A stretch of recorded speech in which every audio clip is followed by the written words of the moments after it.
Aldo Díaz-Lacayo is the diplomat, writer and historian. He remembers it as if it were yesterday, that day on July 17th, 1979, when he was in El Salvador with a group of exiled people. He remembers having called the then ambassador and demanding that he hand over the embassy, this being a legal request. Díaz-Lacayo believes this day should be called National Liberation Day.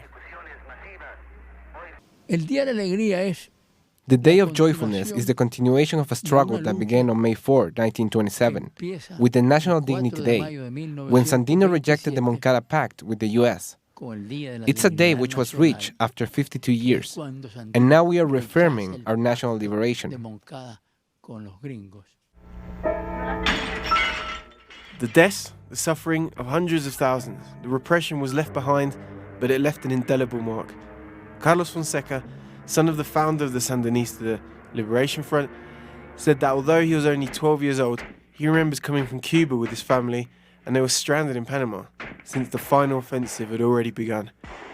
He feels privileged of being born in a country with the triumph of the only armed revolution after the Cuban Revolution.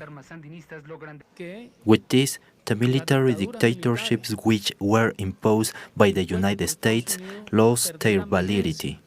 Imperialism was forced to surrender to the idea that these dictatorships no longer served them. The Sandinista revolution signified the end of an era of military dictatorships in Latin America. At the 22nd August Plaza, with music, chanting and art exhibit, people celebrate the day of national joy. Indira Pinta demonstrates her work, which is inspired during the victorious month of July. It's an abstract painting, and each person can interpret it as they want. When I painted it, I felt the joy of a young man fighting when I was 14-15 years old, seeing his family happy and shouting, "No one gives up," because no one wanted to give up at that moment. They wanted to win, in order to see a free Nicaragua. That's why my painting is called Rebellion.